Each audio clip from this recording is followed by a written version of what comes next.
Turn this on. Mute my.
Good afternoon, everyone. We are just about to get started. We normally give it till about 5:10. Let people drift in. My name is Senkyu Culver. I am the president of Ambeers' PTO. See ya. a couple people I know, and I'm very happy to have our ASL language interpreters with us this afternoon. Thank you so much, Principal Branch, for helping to facilitate that process. Does anybody have any community thoughts or announcements before we officially get started? And can everyone see the agenda?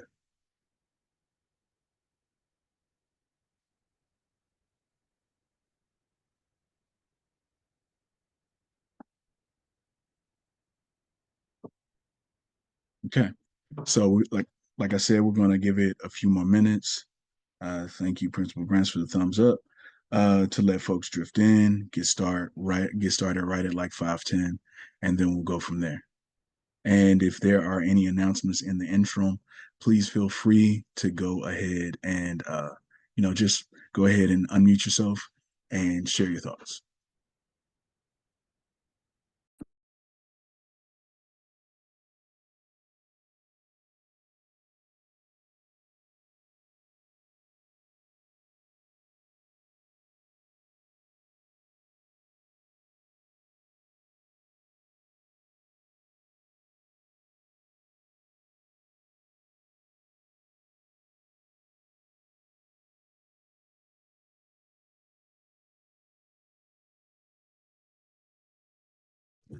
I just wanted to say, hey, President Cover, just wanted to say good evening to everyone.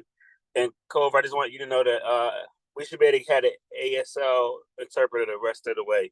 Like Okay. all of the remaining meetings, I found a way to make a request to the mayor's office.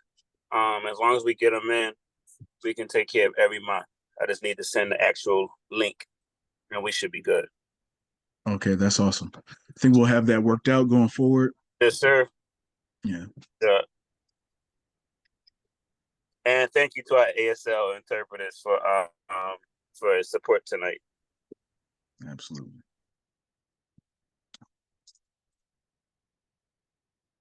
All right. Okay, so getting close here. One announcement that I could make, and again, we want to announce any. We're just kind of like in the announcements portion of the meeting as people drift in here until about 5:10. But one thing that I didn't think of was that, and I'd asked actually the chair to come out to announce this tonight, but she couldn't be here. Is Ward 7, it looks like Ward 7 is working to host a parade to celebrate Juneteenth. And as many know, that is the official day that the final slaves became aware of the Emancipation Proclamation. Let me scroll over to my notes here.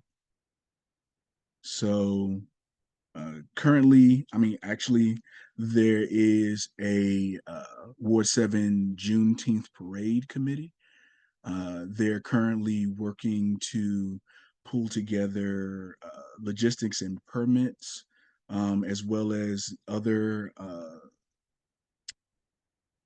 information required by MSETG, which I believe is the collaboration between the mayor's office and Homeland Security when it comes to special events that may have a broad impact.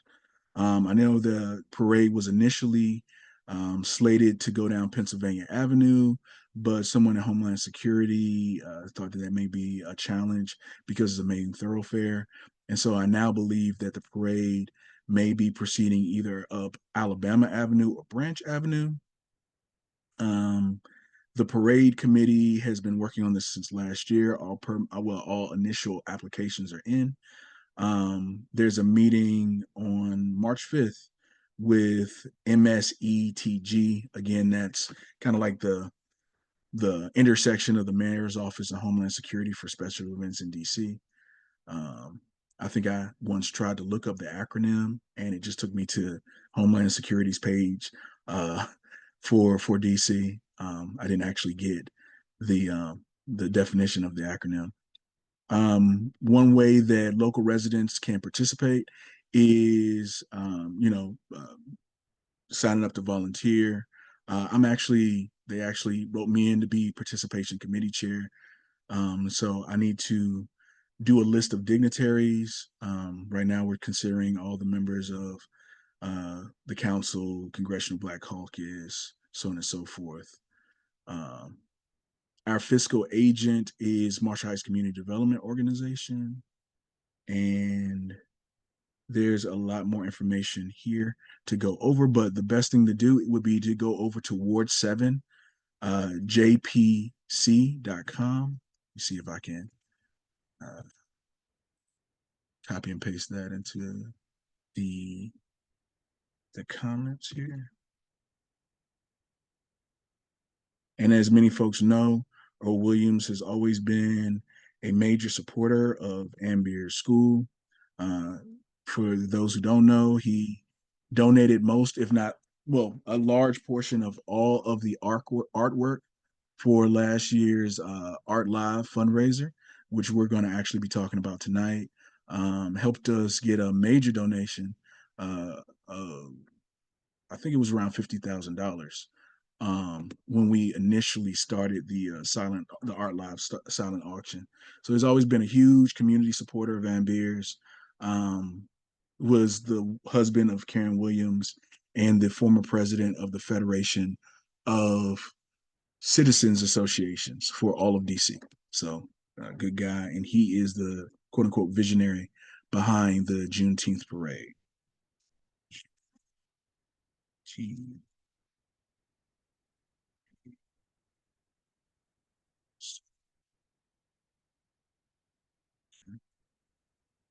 So I'm putting that now. Technology agrees with me.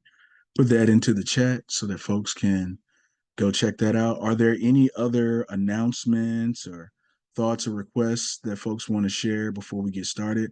I did have one other thing that I want to go over, but are there any other announcements before we get started with our primary agenda?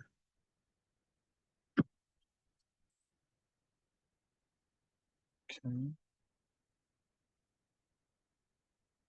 I do have an announcement really quickly. Hi, Hey, Miss everybody. Washington, how are you? Hey, I'm good. How are you? Doing well, doing well. I just wanted to say thank you. Miss Gilbert Absolutely. let me know that we got the other gift cards. So on behalf of PBIS, thank you. Absolutely. All right. Absolutely. And yeah, no, absolutely. That's what we're here to do, right? So, for those who don't know, there is sometimes a challenge when we do large donations in check form because they kind of have to be reviewed for a extraordinary period of time by DC, just according to DCPS policy. And so what we do is we try to do smaller donations throughout the year, broken up by gift card. It's a little bit of a miscommunication because I'm not a school. I'm not a teacher. I'm not an administrator. So when I think of quarters throughout the fiscal year, I don't think in the same time length as people who are actual staff at schools. And so actually my wife who's on the line corrected me. It's like, no, first quarter and second quarter has passed. And I'm like, oh my God. I mean, second, we're now in third quarter. Like, oh my God, you're right. Let me run over here. So we were able to support PBIS with 2 gift cards of $500. And we committed last year to supporting them at $1,500 this year. So very happy to do that and get that out of the way. Also, everybody, just I know Miss Gilbert is out for a little while, but just keep her in your thoughts and prayers. Make sure she's good. I know everything should be fine, but I know that she was, she's going to be out for a little while. So, thanks again, Miss Washington. I think we're going to Thank jump. you again. Oh, absolutely. And I'm sorry for the delay in getting that over to you because you guys do important work. And I know that Kirsten, Charity, and Stephanie really enjoy my three really enjoy all of the PBIS events that you all are doing this year, last year, and previously. Thank you so much. Absolutely. Okay. One more announcement I wanted to make, but I think we're going to go ahead and move into the main to the agenda. So again, my name is Sinq Culver. I'm the president of Ambier's PTO. I'm looking at the attendees list, and I'm hoping our treasurer is here. and able to give our fundraising update. But seeing that I don't see her just yet, she also gets very busy, sometimes isn't able to make it right at the start of the meeting.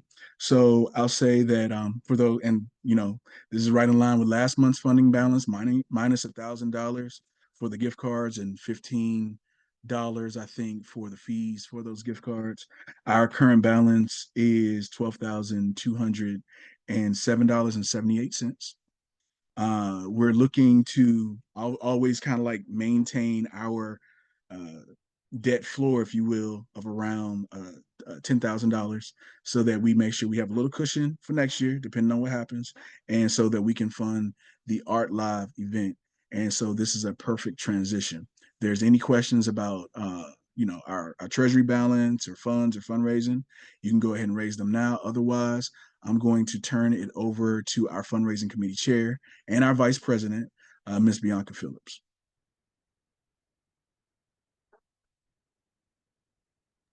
Okay. Hi, everyone. I So was trying to get off mute. Hi, everyone. I'm Bianca Phillips, the vice president and the fundraiser committee. I said fundraiser committee. I'm sorry, fundraiser committee chair. Excuse me, you all. I am a federal government employee. And as you all know, what's going on in the world, my mind is everywhere but where it needs to be. So I'm trying to get back focused to what needs to be done and put the energy where I can handle it at, well, where I can control it at.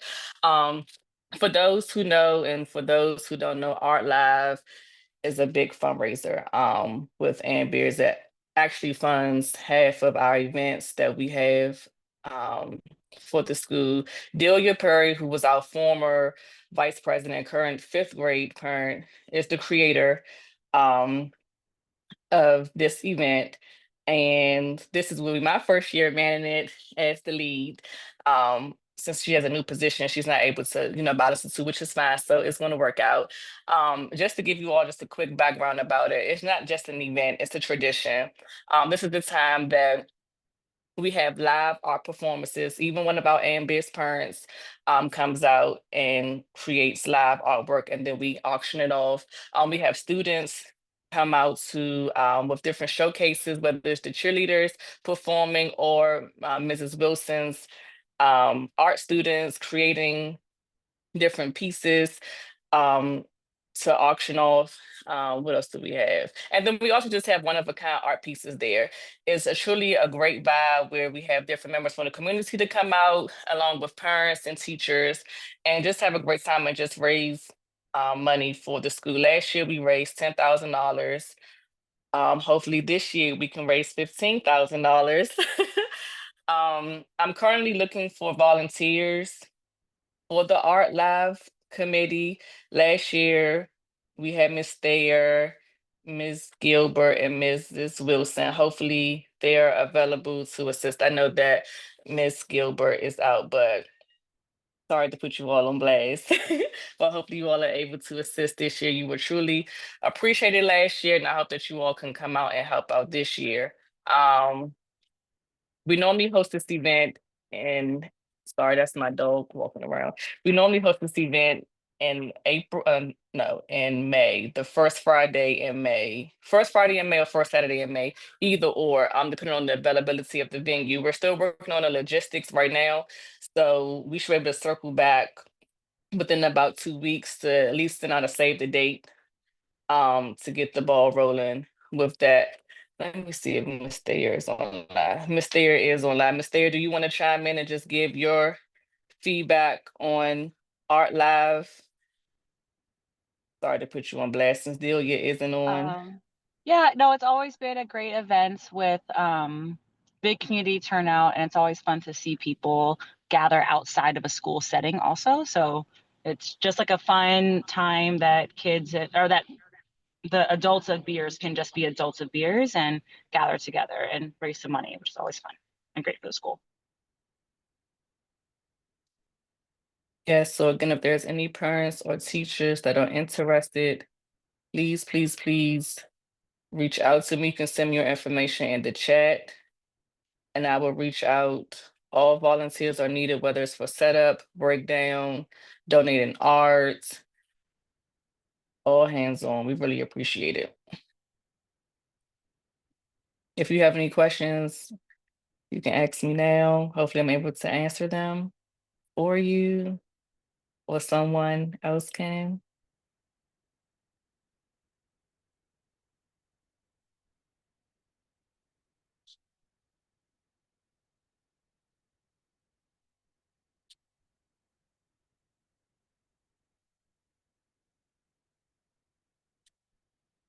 Okay, well, that's all I have Hold for on, the, I'll chime in real quick. you So I have a want question? everyone to Okay. know that whether it's uh, PBIS, which we just talked about, or being able to support members of our school community uh,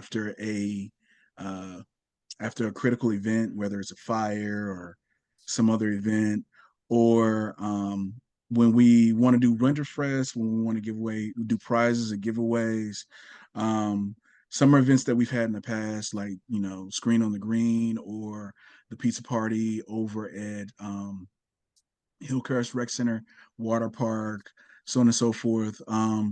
As Bianca said, this event is our major fundraiser, right? This is how we fund the projects, right?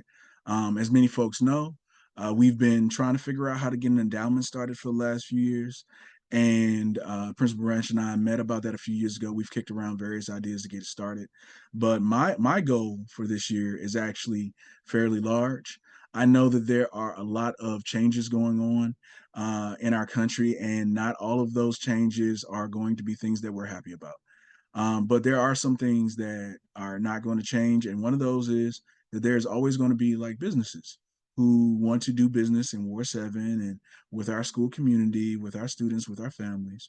And so we're going to be going to them to try to do a large portion of the sponsorship and fundraising for this event that Miss Delia Gonzalez Perry founded, and it is an incredible event every year. I think we need to get a slideshow of pictures from previous years. There's competition a lot of times. Oye, one of our Shadow Senate representatives, and Tyler Ferret will be competing over who has the most silent auction wins playfully, hopefully.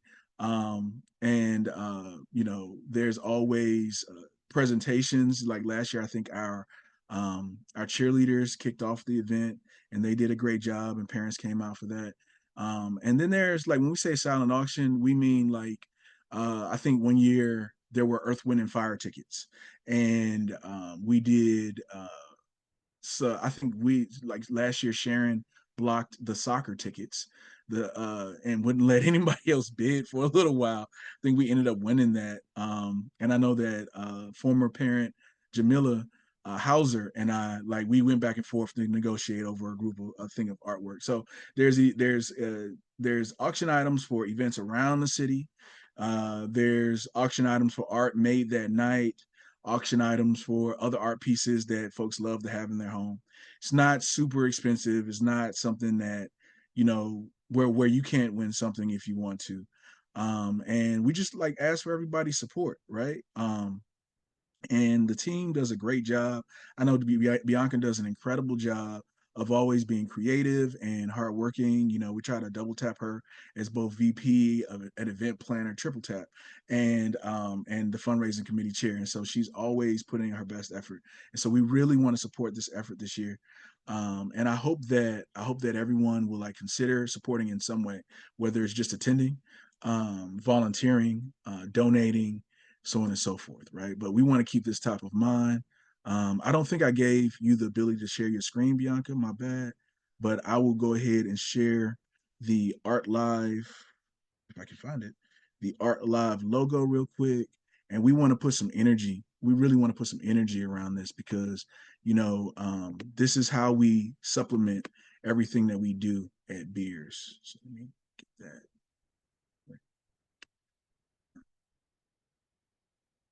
And so, Bianca, I know you had done an itinerary. Where do you need support this year at this moment?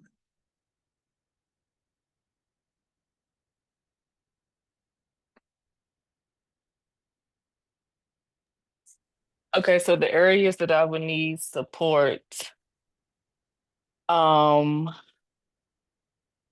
are live painters. I do have one, but I would prefer to have three. A singer, bartenders. I'm hoping I can recruit Soho and Thayer again. Was it Soho and Thayer? No, it was Soho and Gilbert. I know it Not was Soho Zoho and and Thayer, please. They always take all of my money. Right? they just they just keep me they just keep hitting me up.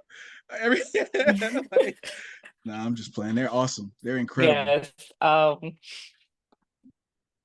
Those are my areas I need to set up and break down. Yeah, Zoho, Thayer, and Brodus If we know help me. anyone that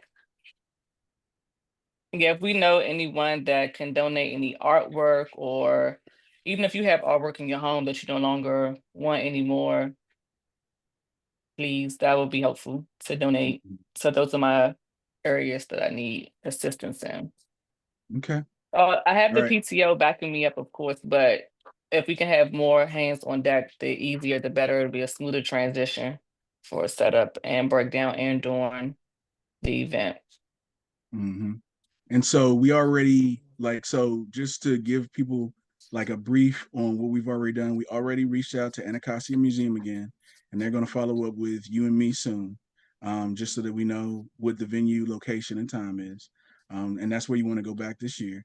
There are a couple of folks there's a couple of key positions you need to plan. What are you thinking in terms of anything else? Anything that folks can do right now? Like, do you need donations now, or how's that? What are you looking at now? I know that we're Um, going to fund most of it. As of right now, I think once we can secure the venue and the date, then it'll be easier for me to know how to plan, because that Okay. particular venue supplies tables and so forth. So it would just more so just need with setup versus having to rent tables and see if we can find someone that can donate tables to it. You see what I'm saying? So once we can Mm-hmm. just lock in the venue, then I think from there it'll be easier for me to like lock in what exactly I need. Okay. All right.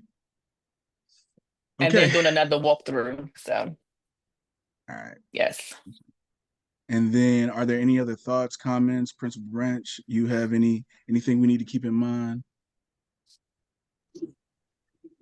No, I'm fine so far. I just can't wait because I didn't make last year, so I can't wait to be in attendance for this year. Absolutely. Oh, I did want to say though, I don't know if you all know Mr. Davis, but in terms of like a live artist, Mr. Davis is one of our para Yes, educators. I'm so sorry. Yeah, I'm sorry to cut you does off, Principal Branch. He is also but he's also there every year. He's there every okay. year. Drawing, yes. I'm sorry, how Yeah, can I forget does, him? It was Dad's teacher for 2 years. How could I forget? okay. Yes. Yeah, Thank because he you for does that our murals. reminder. Please don't forget about Mr. Davis. Yes, we recruit him every year. Let me write him down. I don't even know how I even forgot about And Mr. Mr. Davis. Davis is the one that did that mural Yeah, as you're walking up to the multi-purpose room, right? The auditorium, right? yeah. He's I told him anywhere where he sees a white wall is all his.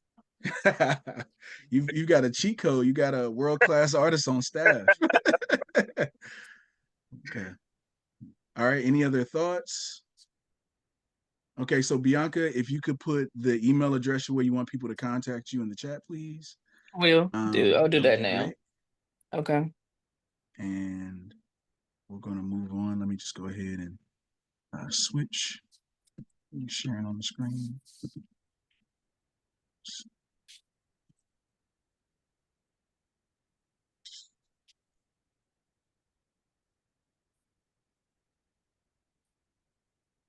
Okay.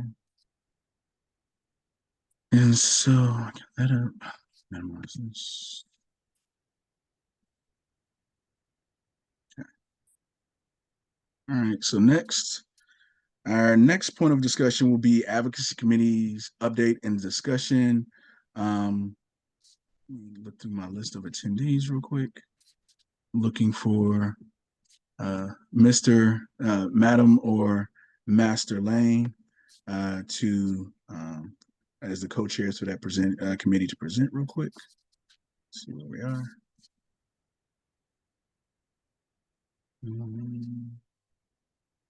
Don't see them at the moment. Okay. That's what I'm looking for. Other committee members. Well then, okay. So what I'll do, give me just a second. I don't know why they weren't able to join the call because we talked about this recently, and the benefit of that is that I have some of their notes.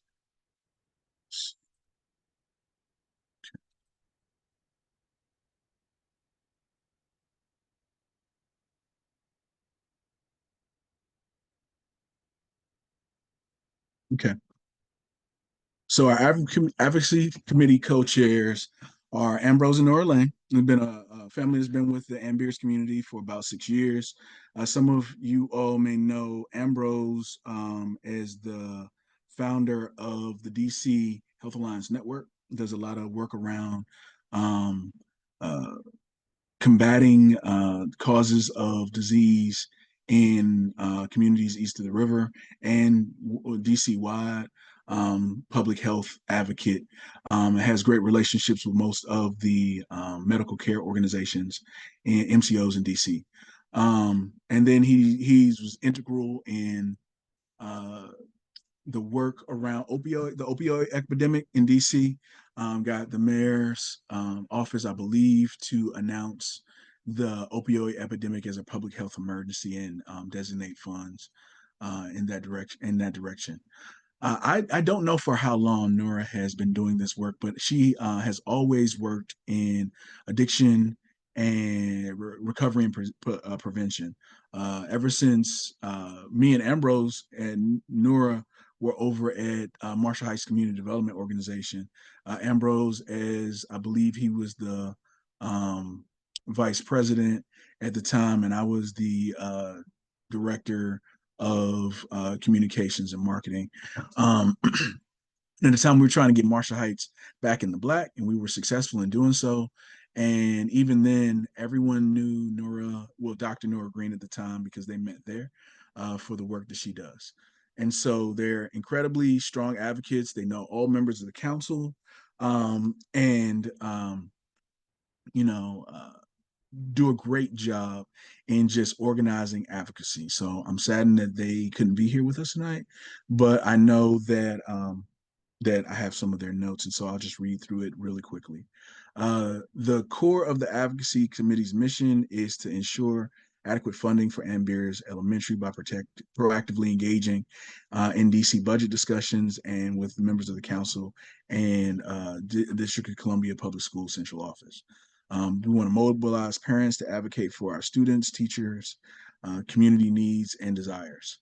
We want to address long-term systemic funding issues while remaining adaptive to new challenges and also pursuing a comprehensive curriculum plan. We want to propose policy ideas that benefit our community students and address policy perspectives and issues that do not align with the needs of Ward 7's children and families. The immediate advocacy priorities, FY 2026. Where are we? Focusing around the DC budget process that runs from fall to spring. In spring, March to April, that's the time when the budget is presented to the council, followed by hearings. I think on the last call, one of our LSAT committee members gave us some of the important calendar dates that were upcoming. I don't know if Allison's on the call, but after this, we can kind of like check in with her to see what her thoughts may be. But on the Zoom, what we want to do is review previous budget cuts and their impact on Ambeers, engage parents in advocacy by organizing the following letter writing campaigns to the mayor, the council, and DCPS, just going over our priorities, nothing crazy. Hey, Allison. coordinate with other Ward 7 schools, our LSAT and ANCs for collective advocacy, and prepare testimony for the DCPS budget hearings, right? Usually held in March. What we hear a lot of times out of the former council member's office, and I'm sure soon the current council member's office, is that the squeaky wheel gets the grease in DC. And so even if it's just with 311 requests, oftentimes other communities and parts of the city will submit 3 times the number of requests for something to get addressed, whether that's a pothole or a downed wire, than folks in Ward 7 will. We just don't say anything. And so oftentimes the attention goes to those who are asking for it. And so we want to make sure we're front and center. Late spring, May and June is when paraphrasing, the council votes on the final budget. We want to meet with Ward 7 council members. I think on last call I mentioned we wanted to have at least 10 parents to do so. And DC PS officials to just express early concerns, making sure that some of the, especially with our student population really exceeding, and it's going to happen anyway, but exceeding the prediction, we want to make sure that folks aren't kind of like artificially giving us a lower than expected student population last year and funding according to that. But they're really just thinking about the fact that we weren't held harmless for real after COVID. We had a school population that was approaching 500 pre-COVID, and we seem to be moving back towards those numbers with the great administration we have and the strong outcomes we have.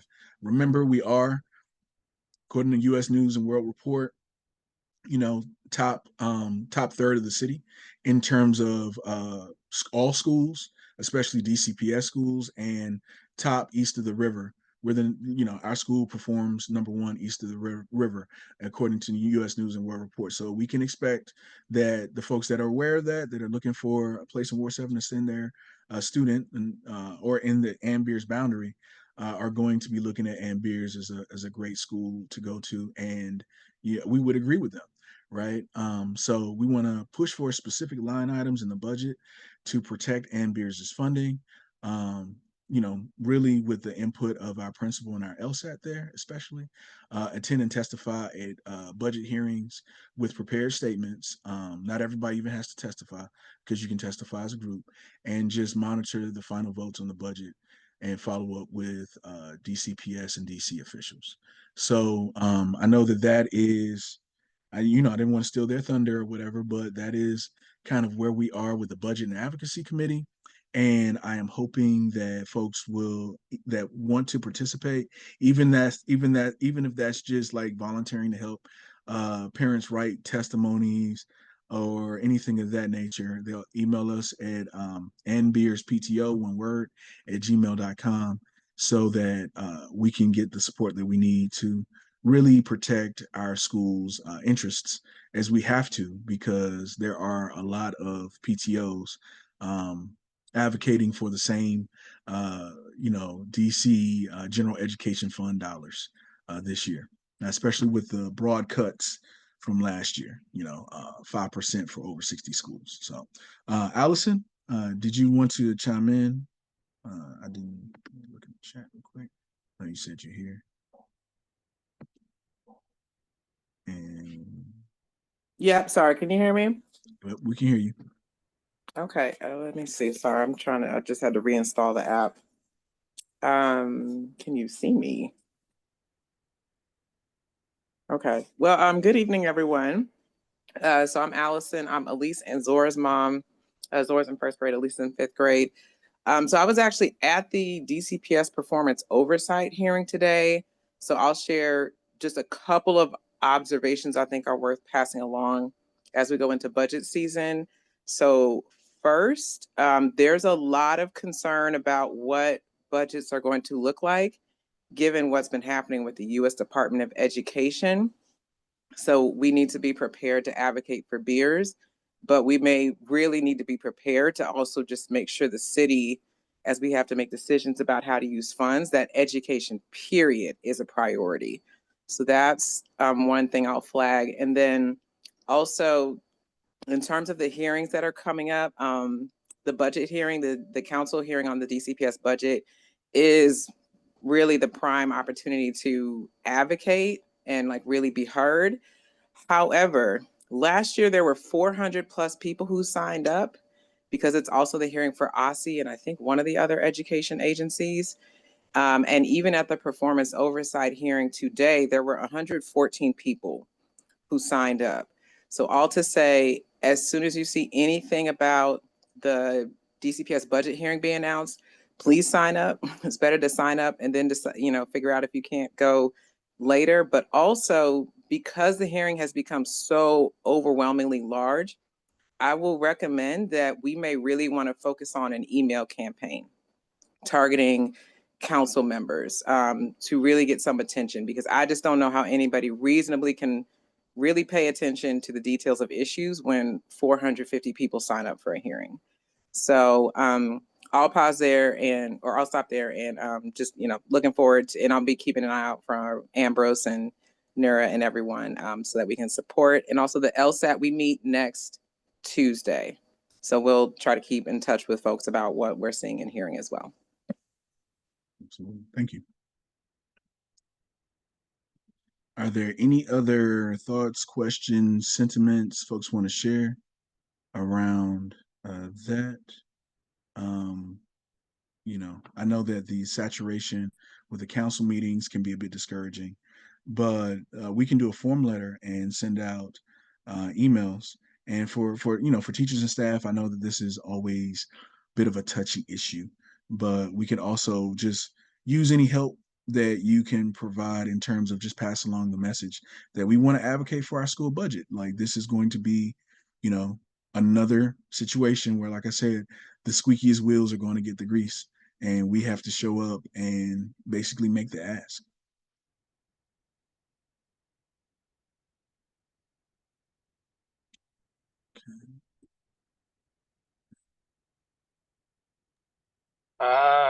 So I don't want to jump in, and I know you all are preparing to advocate like we have been talking about. So I just wanted to send a reminder. In addition to your advocacy, I think my whole 16 or 17 years as a principal in DCPS, whenever there are budget cuts, I conduct my own sit-ins down central office. And, I typically come out better off than most principals. So I know they are painting I don't know, the picture being painted is not very promising, but I've already started and I feel we'll be okay. But I do appreciate the support from you all. I'm not like the principals. I Okay, don't. Kendrick. This ain't the Super Bowl. I sit down there, right? Mm-hmm. Don't just let anything happen to us. So just know while you all are doing that, like we'll be in their face as well. Yeah, no, we've seen some of the results of that, right? And we're like, after having to go through year after year of cuts, Yeah. we're just prepared. We're prepared to do what we need to do. Mm-hmm. Yeah. But I like that there But I is definitely appreciate it. It's always good. It's always good. It's not just, oh, here come Branch again. So I do appreciate that. Mm-hmm. And so there's always I'm glad that Beers has an administrative approach and a parent led approach, even though it would be a wonderful world if we could combine that effort, but that's just not the way government works, right? So we try to keep those things, in their own lanes, I guess. Any other thoughts?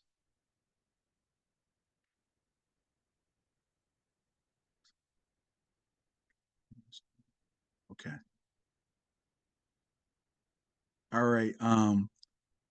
Let's see.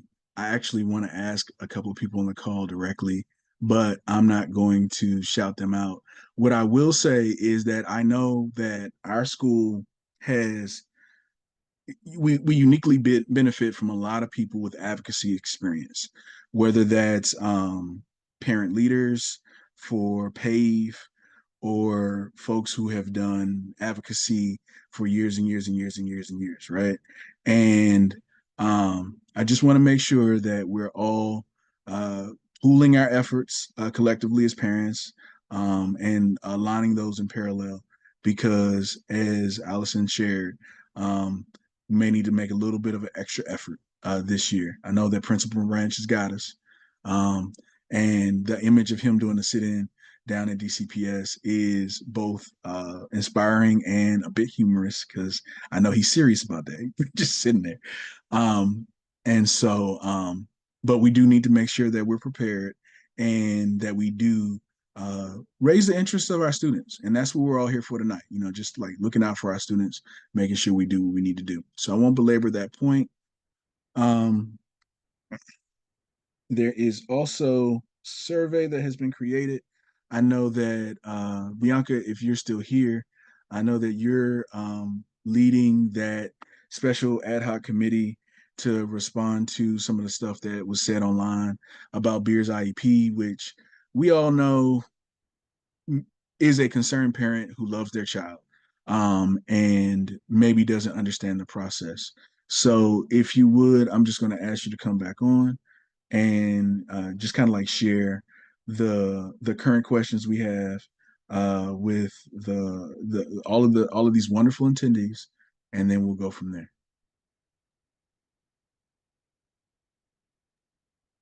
My computer is froze. Okay, Give me a second. that's not good. Let's see. It's not. All right, let me see if I can. I was trying to restart. Um, because I knew it was coming, but then it froze. Okay. Let's see if I can find.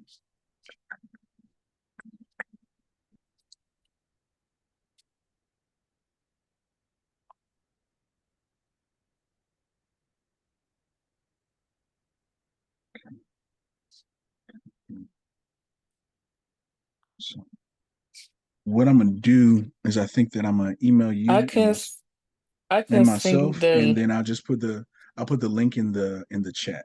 Hold on just a second. okay. So they were very generic questions.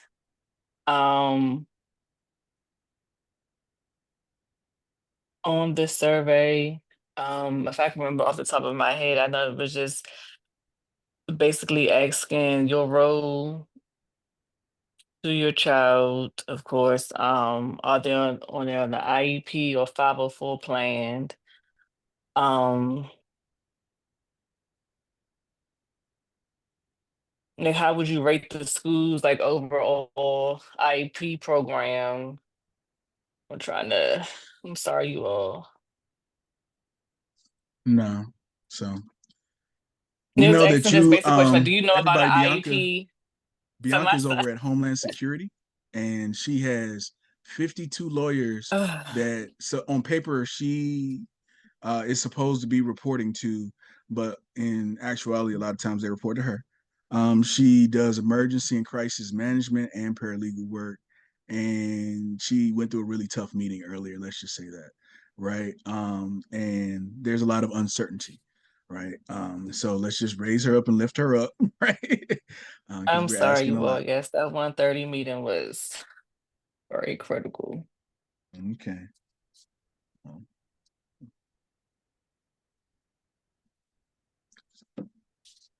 Okay. So are you able to see the survey that was developed on your phone?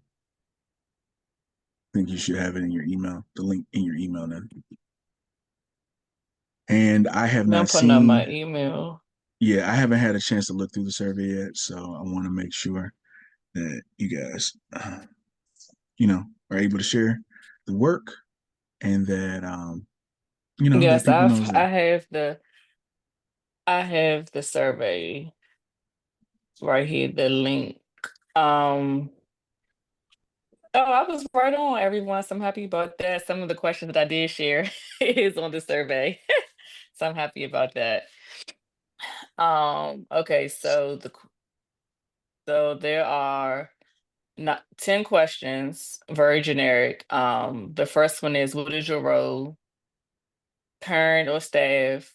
The second question is, does your child or a child in your class have an IEP or 504?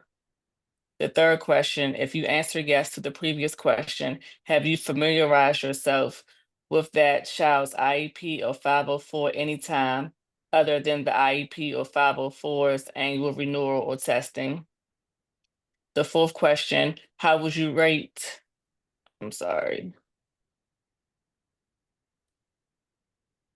And it just disappeared. 1 second.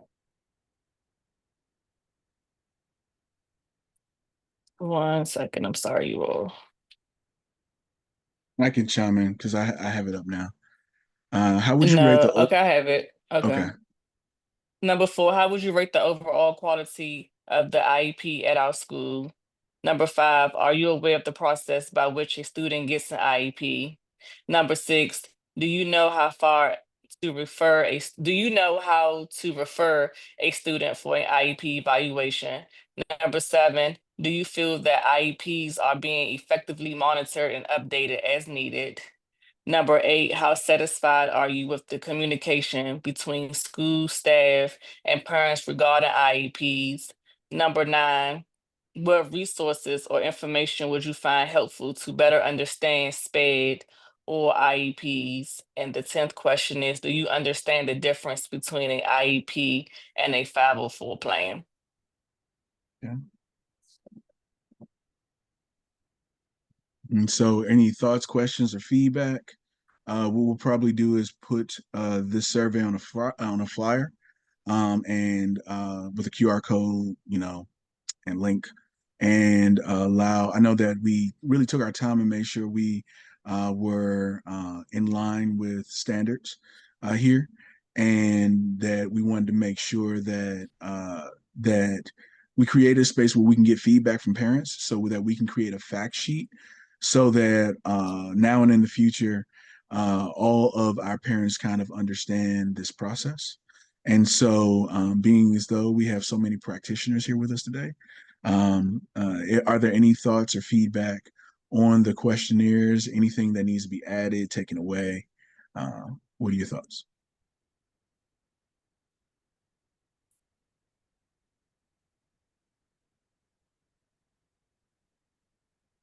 Okay. So I'm a mistake. Oh, go ahead. Okay. Go ahead, Principal Branch. I was looking to see if anybody from my SPED team was on. One quick I question. know Ashley is saying she has a question. Go ahead. But no. So if there are any steps, Please. If I got a question, let them go. okay. All right, Miss Ashley. Okay, I am unmuted. Just quick, really briefly, I just wanted to know what was the difference between the IEP and the 405 plan? Sorry. 504 plan. I'm sorry. 504 plan, because my son, he's an IEP. And I wanted him to attend Beers. I think you guys have an excellent IEP program. I just wanted to know the difference.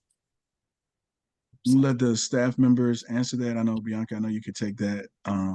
But Principal Branch, if you want to respond, I thought I heard your voice. Yeah, I was going to go somewhere different, but so IEP is an individualized education plan. We typically, a student typically acquired, not acquired, a student typically is given an IEP after of assessments, and we noticed that there are some academic difficulties that we feel that an individualized education plan could help that student benefit. A 504 is similar, but it's for a student who shows maybe some medical issues or disabilities, but does not show any academic needs. So if we don't need to support you in the areas of academics, but it may be some medical accommodation needs, you may qualify for a 504 instead of qualifying for an IEP.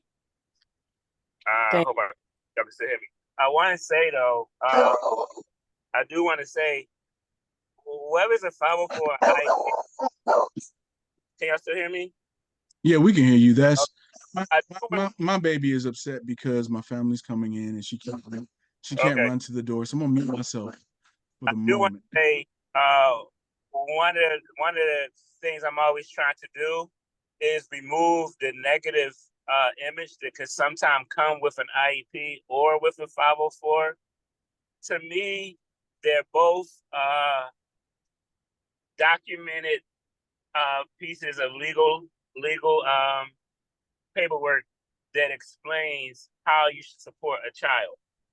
I personally feel that every child should have something that legally says this is how you should teach me, regardless of your academic level, regardless of your behavior, regardless of any medical issues you may have. I think that everyone could personalize a plan to say, okay, how we teach you. I appreciate that, Principal Branch, for clearing up that for me.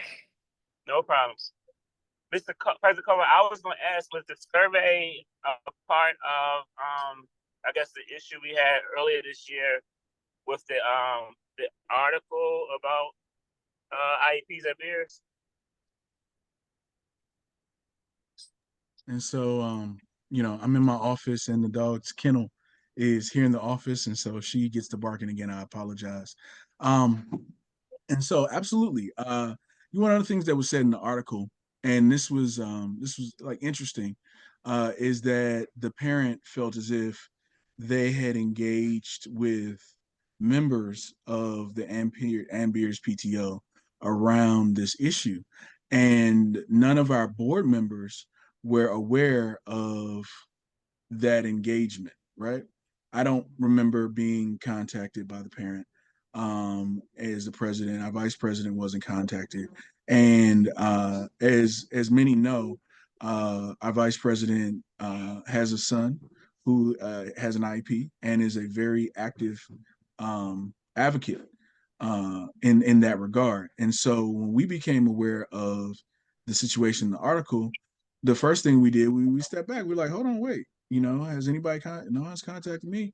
We surveyed our board members, right? And no one had contacted directly any of our board members. So what we found out later is that they had contacted other members of the school community who maybe weren't recently active, but they felt like they had contacted the Ambeers PTO. So we stepped back and we said, well, what can we do, right?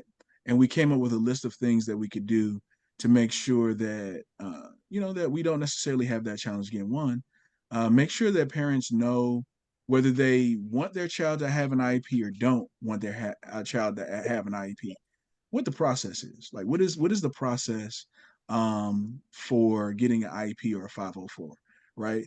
What's the difference between a IEP or a 504, right? Like you said, what is the stigma? What is the kind of, like, there are some charter schools, well, there's at least one charter school in DC where every single student has an IEP, and they use that as a way to strengthen the planning specific, lesson planning specific to that student.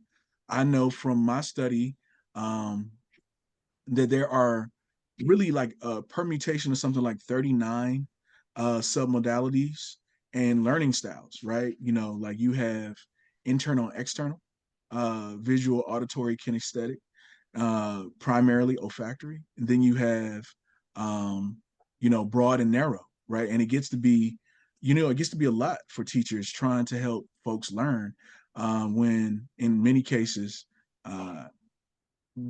that type of knowledge isn't facilitated and focused on in our curriculum process as determined by central office. So then we end up with a situation where sometimes students need that specialized attention because they're part of a population whose learning style isn't really well represented.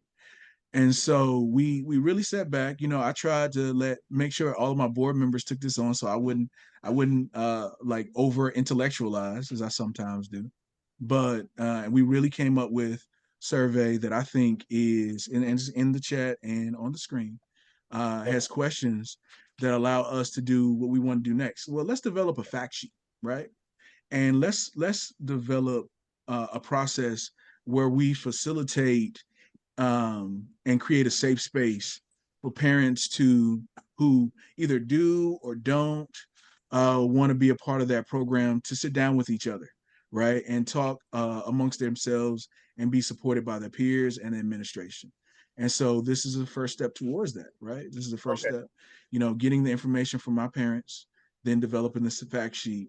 And obviously I was going to invite you, but then creating, just like a support group where parents can sit down if they want to and spend time with each other. And then Bianca has a list, a long list of resources and better ways that parents with IEPs can utilize those resources, because many of our parents are not utilizing even a tenth of the resources available to them. I don't know how I drew on this, but somehow I drew on my screen. That's really an interesting feature in Zoom, and I don't know how to get rid of it until I stop screen share, so don't judge me. But the little red marks aren't a part of the survey. Okay. I just wanted to ask because in case anybody on our school team didn't understand the purpose for the survey. I also wanted to publicly state that I know the PTO shouldn't have been mentioned in that article. And I just wanted to quickly say that parent, I met her last April.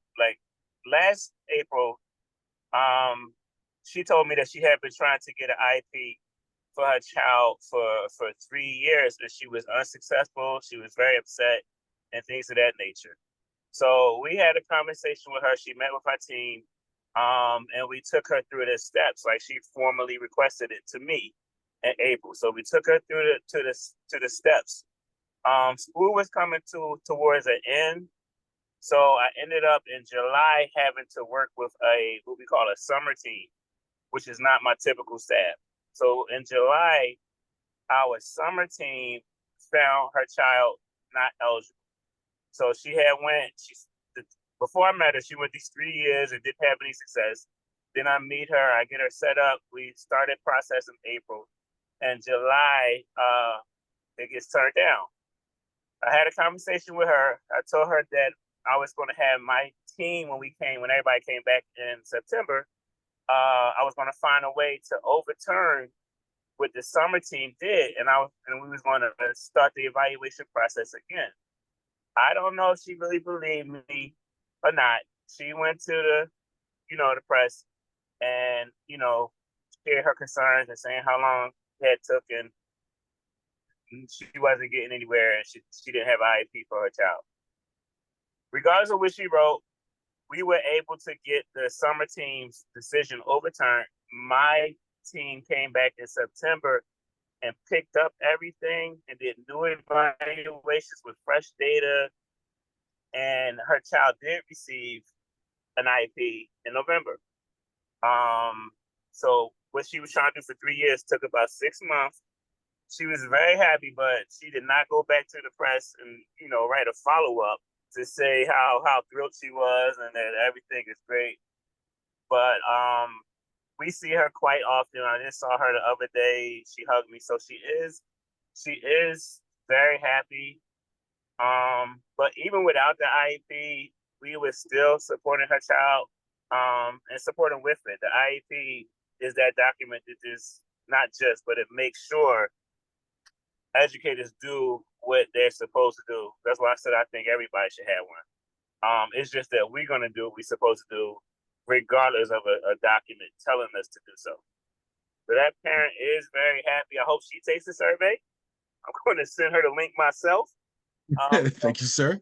Yeah, I'm going to send her the link myself. But I do like the fact that it still gets the conversation going, because even without that, there's still parents who may not know. There's parents who may not have saw the article. And there's parents who may just, still have questions. So that's all. But I'm sorry, y'all were mentioned in that article because the PTO had nothing to do with it. Well, it was a blind spot, right? And so, uh, and I know we had several conversations about it. And so, and I don't know what this is because I didn't even move my mouse. This is really While you interesting. looking, I just want to say in the chat, my school psychologist put a definition or a response IEPs and 504s. Is that DCPS FS? No, it's where you see D Washington. Okay.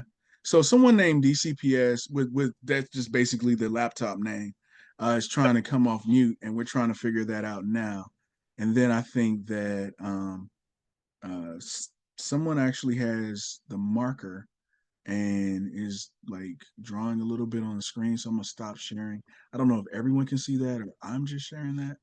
And then if you wanted to highlight a specific thing on the shared document, go ahead and come off mute and just let us know what you have going on, and what you're trying to let us know. But like, I don't want to. There we go. All right. And so I think that our correspondent secretary, Tyler Ferret, is trying to allow for DCPS FS to come off mute. And while he's doing that, Ms. Washington, if you wanted to chime in, please do so. And then I can also, after that, I'll read the comments that DCPS FS, because we don't know exactly who that is right now, put in the chat. That's Miss Trollman. That's Miss Trollman? Okay. Yes, that's the special educator coordinator. Okay.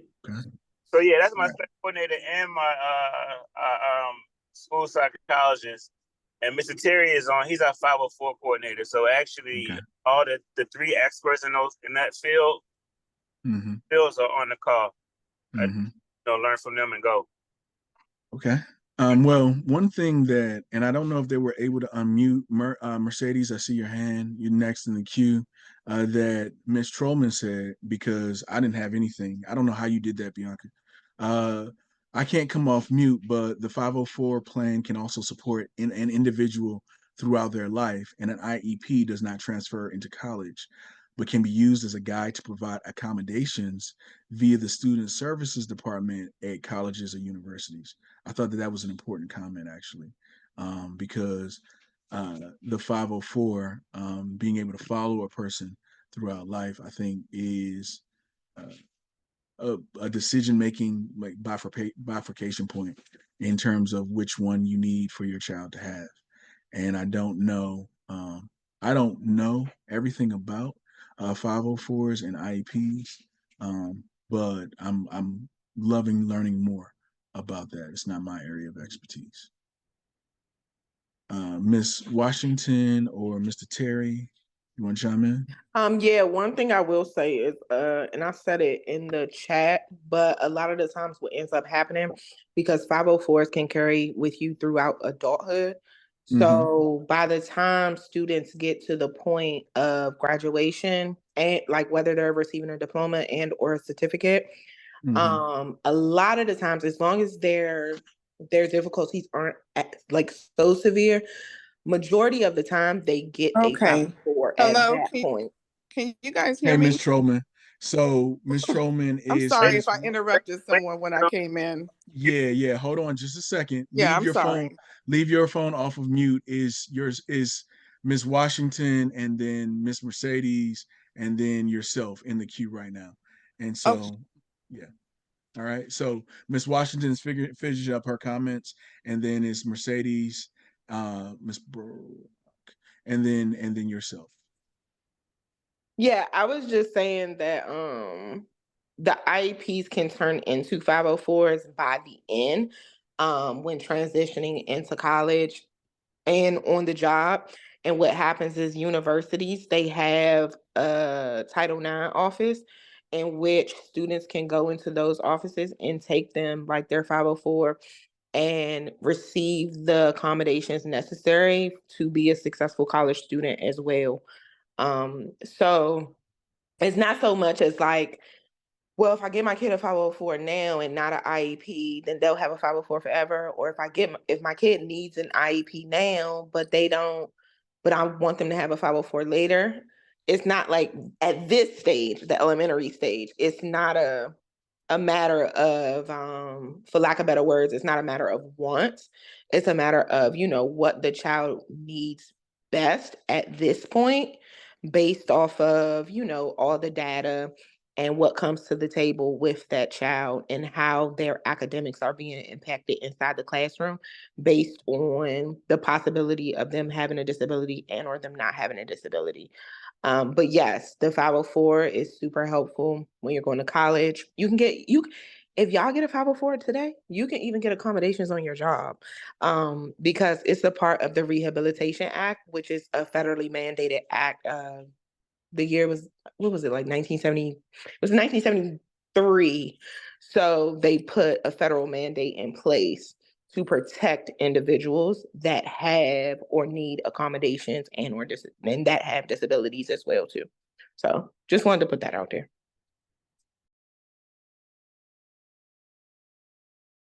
It sounds like a very, very strategic distinction for parents to know as they're trying to prepare their children. Ms. Brock, and then Ms. Brock, and then Ms. Trollman, and then Ambrose. Hello, everyone.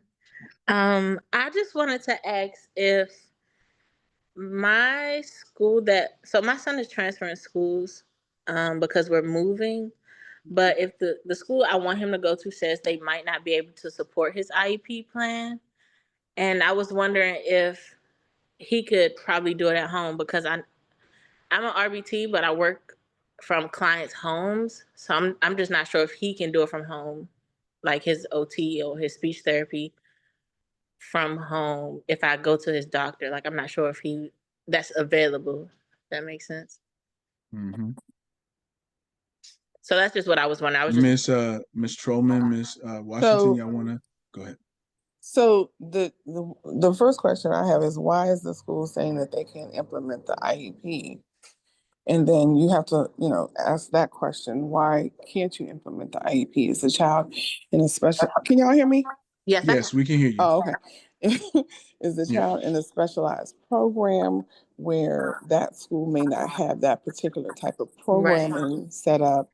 Or is that child, what type of services are identified on that IEP? So that's the first thing you have to look at, and why the student is rejecting implementation of that legal document. Right. Mm-hmm. So, and then implementing an IEP at home was that what you were saying? Yeah, like doing OT or like trying to get services outside of school is pretty much what I'm saying. Oh, okay, yeah. You can definitely do that. That would be something you would talk to your primary care physician Right. and your medical agency, whoever you have your healthcare services through, Right. and tell them that is excuse me, that is something that you think that your child would need, and that it would be home services, and then go, that right. That can also, because we have students who have IEPs and may have occupational therapy at the school, but then they also have occupational therapy at home. But for those type of services, for instance, occupational therapy at home looks different than it does at school. They kind of parallel to some areas, in some areas, but it's a different level of support. So, you would have to just really identify what it is that you want your child to do within that therapy session. Does that make sense? Yes, would I do that with the IEP plan that I received from the school? Like show them what they need, or will he have to be evaluated again by the primary care physician? Well, the outside occupational therapist, you would definitely share that information with them, because they would look at, the types of services that your baby is getting, and see, and how that could carry over into the type of treatment plan and things that they would create for him or her. Okay. And I just wanted to respond to Miss Washington, or D. Washington's message in the chat. No, he's not going to a private school. I was trying to enroll him into Payne Elementary, but I don't know. I told them his age, and they were saying that they don't even think they have an IEP program for him. How old is he? He's about to be 7 in October. Wait a minute, I couldn't hear you. You said what? He's 7 in October. He's in October. I couldn't hear you. He's 6 now, but he's going to be 7 in October. They had to have it. And is he in a? Yeah, it's a public school. Yeah. Yeah, it's a DCPS school, so they have to. Yeah. They have to have a They special have to education receive him. program. They have to receive Right. him and review the IEP and take steps from there. I'm sorry, cut off. But they definitely have to review. It's a Payne is a DCPS school. For sure. They have to come together with and review the IEP and identify how they're going to support your child if he's actually transferred into he's transferred there. Identify how they're going to support him. Now let me ask you this: what are his I mean, I know we're getting kind of into the weeds of everything, but that's what we're here for, Ms. Brock. That's what we're here for. Okay. We'll try to give it another minute or two, and then we'll transfer over. The one thing she should say, Stroman, is talk to that school about denying him faith. Right. So I would talk directly to that special education coordinator or director or assistant. Wait a minute, Payne. Yeah. Ooh, I was almost about to give you a name, but it just lost me. I just lost it. But yeah, I would ask to speak to their special education director or coordinator. And just give them, that information. If you have the updated IEP and everything from your prior school, that is a DCPS school, they, cannot reject that IEP. Okay. Yeah, because when I called and I was asking them about transferring him and enrolling him into the school, they were saying they were pretty much saying that they don't know if they have a program that he can go into. And See, now that's a program. See, that language is a little bit different. So that's why I was saying, is it a full-time program that your baby's coming from? Because if it's not a full-time program. Okay. I think he only does like 30 minutes a something like that. I'm not completely sure, but it's not something that I don't know that is. I couldn't hear you. That makes sense. I'm sorry. You come talk to us because it's like he has a part-time IEP. Yeah, he does have a principal branch. My apologies. It's Miss Davis, and I'm only cutting in and speaking on this. This was my prior student, and yes, he does have a part-time IEP. Oh, that's crazy. Yeah. Yeah. He does have part-time? Yeah. He does have He has a part-time. Yeah, take your baby to Payne. I would recommend she come to the school and sit down with the team. With the team at Payne. And then we help her move forward. Yes. And I was going to suggest that also, to protect also his privacy and this information that's being shared. Yeah. So we can support you on that. President Culver, can you set that up where at least get her the contact info from me? Yes. Help her. Ms. Brock, if you don't mind, just go ahead and I'm gonna put our email address in the chat.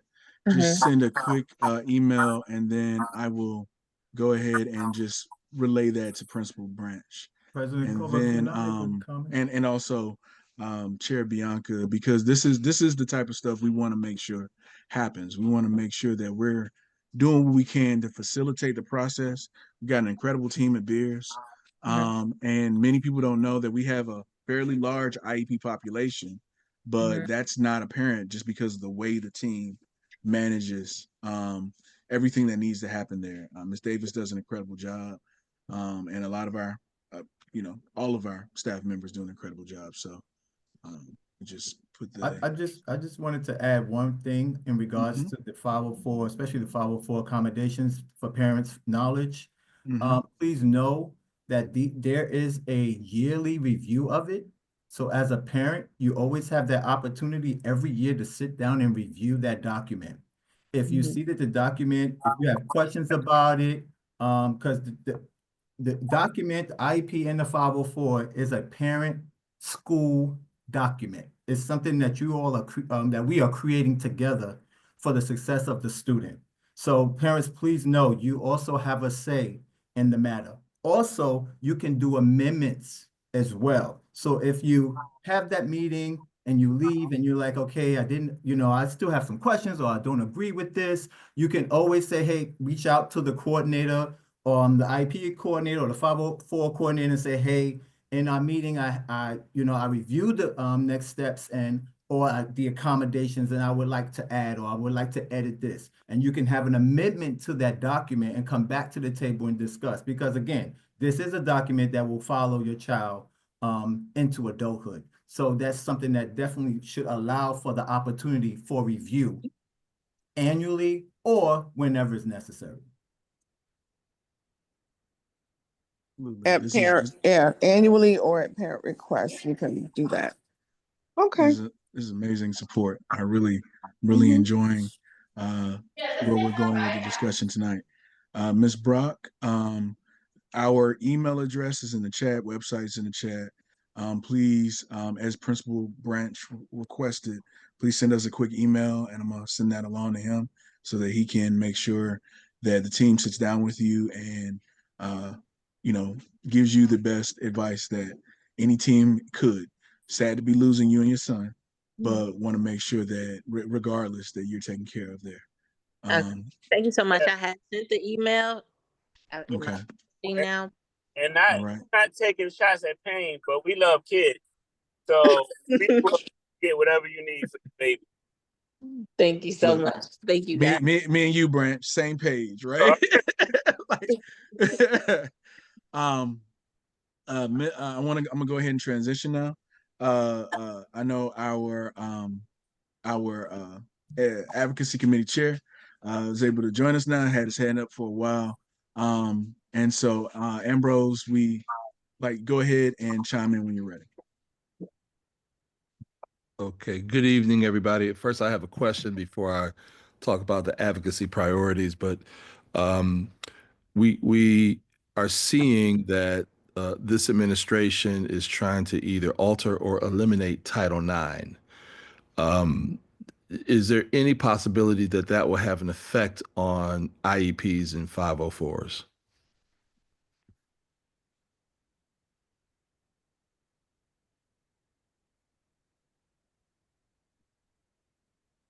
So I'm not going to try to answer that question. Oh, okay.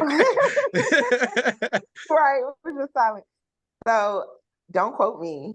However, I want to say no simply because it is a federally mandated law, and it is protected. I mean, a lot of things that are protected have been unprotected as of late. Right. So anything is possible. However, the good thing about being in a district is because, we get to I'm using air quotes, follow our own set of laws. But for now, now, exactly. We get to follow our own set of laws now. But I don't foresee them actually coming after Title IX because that is a large entity.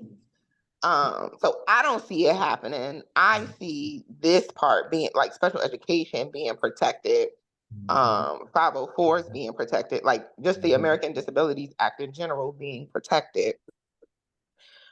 However, we've seen a lot happening over the last 30 days. Right.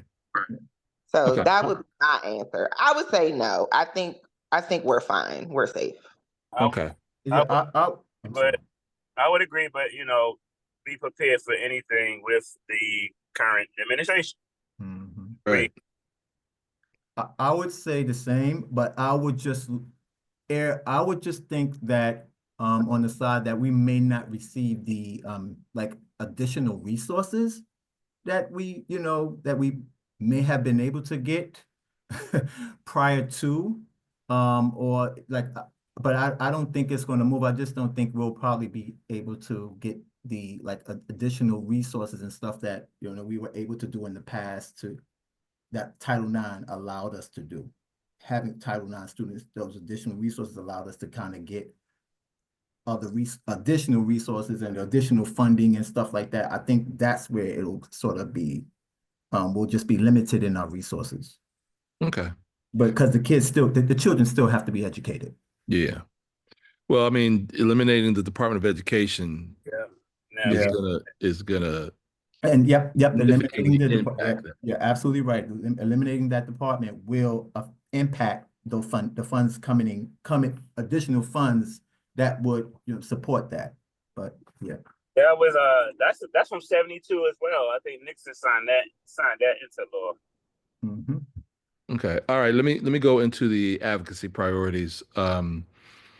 So for those that don't know, DC's budget process runs from the fall through the spring, and in fact, Can I say something?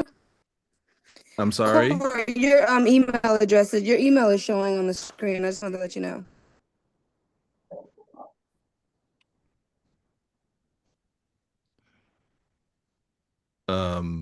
Okay.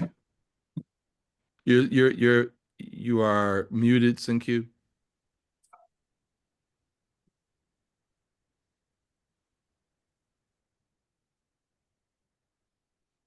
You're still muted. Zoom was requiring a lot of me just then. Well, AP Hoagland, I want to say thank you very much. At least y'all know I'm working. Taking care of this in real time as best as I can. I'm going to go ahead and remute, and I'll leave screen share off momentarily, and then and allow Chair Lane to talk about the advocacy priorities. We did run over some of the notes that we had earlier on the agenda. I know you can't see the agenda right now.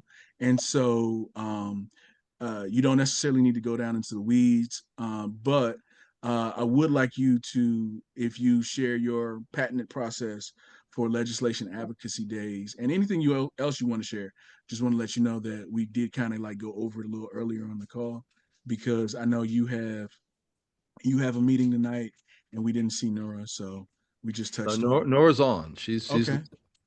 Okay. So I mean, but earlier in the call. Yeah. Okay.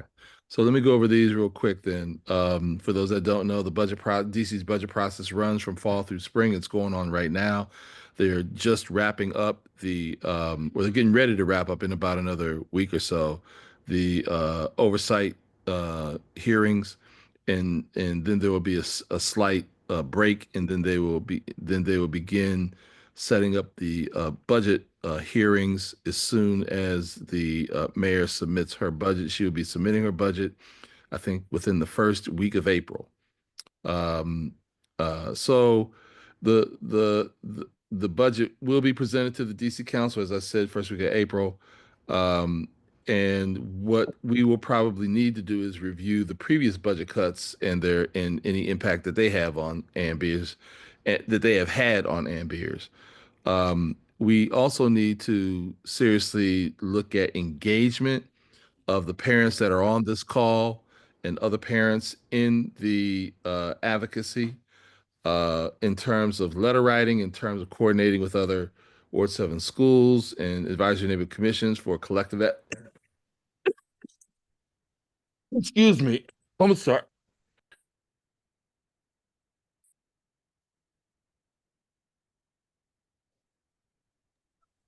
Yeah, I don't know where that came from. Sorry, everybody. Woo! That just came out of nowhere. I'm okay. Yeah, I'm okay. Okay. We have to, as I said, coordinate, and then we have to prepare testimony. I'd certainly like for parents to volunteer to provide testimony. That's actually a very powerful tool. Providing testimony. I finished testifying this past Monday on some health matters. So testimony is always welcome. And I know that during that time, it might take a parent to get off work. So it's something that if you are working during the day, you really have to plan to do. Because especially when it comes to the education committee, which is the committee of the whole, those hearings can actually literally take all day. And then in late spring, which actually will take place in June. The council actually votes on the final budget. They will vote. They will take their first vote at the end of May, and then they will vote on the final budget in June. And if we want to push for specific things, we've got to know what things we want to push for. And so we need to have a discussion about the things that we need to push for Ambeers. And then we need to just monitor those things. If we attend and testify at the budget hearings, excuse me, I'm sorry, work with our Ward 7 council member, then we should be able to get some things done. I'll stop there because I'm coughing. I don't know why I'm coughing. Well, I wanted to say bless you. I was on mute the first time, but literally bless you. And you know, there's been a lot of little flus and bugs going around. I'm hoping that you all are good. I see our other co-chair, Dr. Nora, has raised her hand, so I'll let her chime in for you here. So today, actually, can you hear me? Yes, we can. Yes, we can hear you. Okay. So today they actually did have the committee of the whole on the oversight hearing was for the budget for DC Public Schools today, but we still have time to even submit in letter to the council at our council member, the recently elected Wendell Felder, as well as at large and Chairman Mendelson, what we would like to. There is a period of time that you can submit written testimony. And then also, unfortunately, at this time, the mayor is also doing her budget forum, which was over at Rosedale at 5:30 today. So a lot going on that we could actually hear. She actually generally she would do one in every ward, but she limited 3 times. One was a virtual, one was at Kennedy, and then this one at Rosedale. So just very interesting. And then also, as Ambrose had alluded to, the timeline. So we still have time to submit to the council our lights. And it is based off of, and I believe Principal Branch has submitted an initial budget for FY26. And I don't know if we've gotten into that yet, but some of the things that are in that as well that can support our students in FY26. I'll kind of drop in the chat sort of like the timeline. And if anybody's interested in the budgets that have been submitted, last year's the amended budget and then FY26 budget, you can actually get that information online. So I'll drop that link in if people care to see that. But since I think Principal Branch is online, it's always good to kind of give your feel, since you actually had to fill out that information, I guess, about what you feel are some priorities. And then us as parents as well, consider what those priorities may be as well, to make sure that we're getting the resources in mind of what we really want and what we really need, and balancing that all out. So I'll stop there, but I'll put that little information in terms of the timeline so that you can see that. Thank you. Thanks, Dr. Green. Dr. Lane, I'm sorry. So we actually received our allocation today. I have to meet with our LSAT on Tuesday, so we haven't had a chance to have a discussion since we received the allocation. But when we had our most recent meeting, which was the 18th of this month, LSAT did discuss our current needs, which were we wanted to make sure our budget was aligned to our academic priorities. We wanted to make sure it was aligned to any of our cluster priorities. So we're in cluster 2, which consists of 10 elementary schools. So we look at the priorities that our instructional superintendent may have. And then we also make sure that we are aligned with our district's priorities for math and ELA, also for being prepared for what's next, making sure our students are ready to go on to their college career, achieve their college and career goals. And then also,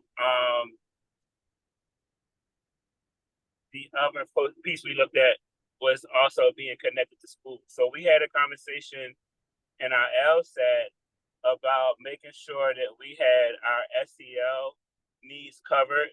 That could be anything from an SEL curriculum to staff members that can support social emotional learning for our children.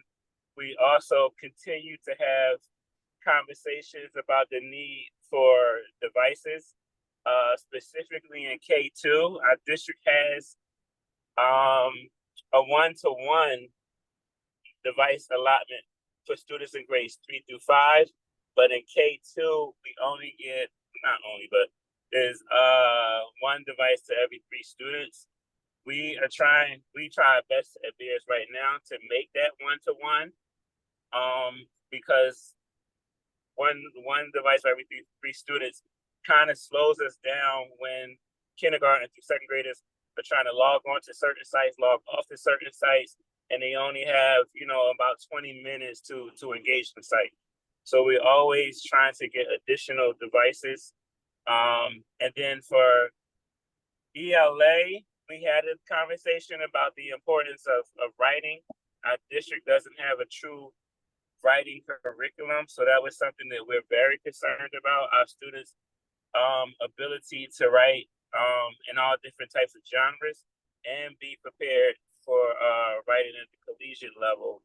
And then math was also a concern that we discussed, and being able to provide intervention to some of our students who may need some additional support and acceleration. So we're looking at enhancing our ELA and math program. We're looking at a one-to-one devices in K1. We also want to increase the number of devices that we have in our early childhood program and in our CES program, communication and education supports the students who are on the autistic spectrum or maybe nonverbal. Do you have a quick spreadsheet, or Principal Branch, do you have a quick spreadsheet or bulleted list that you can send over so I can see the minutes from the LSAT meeting, because we listed everything on there. I can send you the minutes from the LSAT meeting and you'll see it all right there. So we come together on Tuesday. That's some of the things that we'll take a look at. I also have talked to Chairman Wendelson if the money isn't looking like it should. I also have a good relationship with Mayor Bowser. When I was a middle school assistant principal for intervention, she was my Ward 4 councilwoman, and we did a lot of work together, focused on attendance. So she's been, very beneficial throughout my career in terms of things we need for our children. We had that relationship developed back in 2009 and 10, and she turned out to be the mayor. So we kept that going. But I'll send you those minutes, sir. Absolutely. She's been around for a long time. I remember my 22-year-old testified before council on truancy way back in 2011. And all of my friends were like, that's Jade on Muriel's Facebook page. That Jade on Muriel's Facebook page is really cool. So she's been doing it for a long time, and had one of the best constituent services team and on the ground teams in the district. So it's probably why the Mokers are such a strong organization now. Ambrose, I noticed your hands up again. Did you have additional comments you want to make? Yeah, I just think that the minutes or even a bulleted list is actually critically important, especially if those minutes contain explanations or guidance in terms of the asks that Principal Branch just laid out, because then the committee can go to work in working with parents to, it might be designing testimony where parents take on parts of that list, and then someone else can, do the whole list, because you only get either 2 or 3 minutes to testify. So you probably can't do the whole minute. So it's always good to be able to have more than one person talking about what's on that list. And so I think that that's critically important. I did want to ask the condition. The last time that we were talking about some advocacy, I know that the devices are critically important. What is the condition of the smart boards? Smart boards are great. All of them are functioning? Yes, sir. Smart boards are great. Okay, I just needed to make sure, because there was a point at which some of the smart boards were not functioning, at least in years past. Okay. So it's good to know that they're functioning now. And first, we're up for modernization in the 2028 school year. So I'm trying to get that accelerated and moved up. So that's always something that's up for a discussion as well. Well, I think it should be I think it should be one of the points where testimony is needed, because Ambeers received phase 1 of modernization, but never received phase 2. Yeah. That was one of the sticking points with council member and chair Mendelson. So where we are Yeah. now, we are. And so I'm gonna chime in here. One of the things that we were promised was complete monetization by 2029, based on our prior testimonies and different things. So we settled back down just a little bit. However, I think that it's time to check in around that, and then what that looks like. I know Principal Branch, you and I have to have discussions around what that swing space would look like. And one of the things we can do is make sure we take an organized and collective on message approach to doing that. The last thing I'm gonna say before I stop talking and let you guys finish up is we're now at like 6:41. And so we want to begin to kind of like just pare down the discussion, and then we can handle the deeper details offline. And then also this is on Facebook, so everybody will be able to review the meeting, and then our recording secretary will get the summary out to everybody. Last thing, just quickly for me, the phase 1, where we are now, we're getting all of that done again. So we're going to get all 3 phases. Phase one wasn't done like very, very well. Right, so that's correct. All 3 phases with us. The last thing that I'll say, I don't know if our state board representative is on this call, but the bullet points should be forwarded to her office. No problem. No problem. This is wonderful. This is what advocacy and parent engagement looks like. I know that there's been like a lot of talk about Ambeer's PTO at various times, but I love that I love that the level and the scope of the discussion here, and that we can both, as we talked about earlier, kind of stay in our lanes. I know Principal Branch has got us with the sit-ins, but we also like doing our due diligence as parents. And so I really look forward to how this shakes out. I know that there's a LSAT meeting on Tuesday. Either I or a representative will be in attendance. I know that sometimes our seat is filled by another former member, and so I hope that it won't be. I hope you won't think it not robbery, and that way we can make sure that we are coordinating all activities as best as allowed. Kind of like between the government employee aspect of things and like the parent aspect of things, and make sure that we're moving in parallel, even if we're moving, with a distinct set of differences. I know the discussion got deep. I love it. I'm happy. I'm happy we were able to address Ms. Brock's need, Ms. Washington, the date of the inaction of 504s was amazing.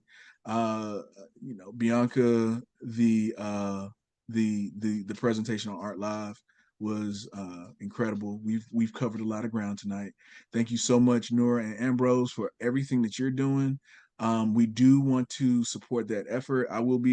We will be doing recruitment for both the advocacy committee and fundraising, and as I believe it was either Ambrose, I believe Ambrose said, you know, we can make it super easy, where you don't necessarily have to speak, but we are there. And as Allison said earlier, we can do form emails and have parents send those out. So we've covered everything on our agenda thoroughly. I hope folks will take a look at the IEP sentiment survey and make sure that there's nothing that needs to be added or removed over the next couple of days. We can consider that in board. And then we'll get those out via flyer. Great meeting, everyone. If there are no final thoughts, I'm going to go ahead and adjourn.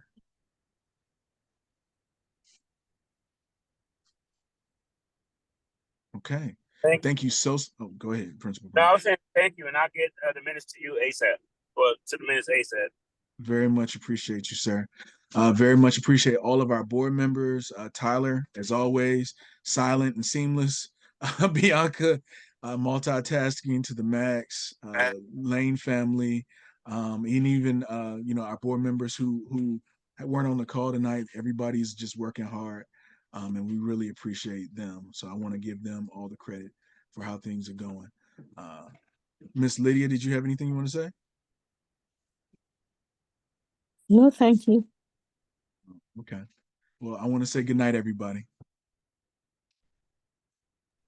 Good night. Be safe, everyone. Thank you. Absolutely. Good night.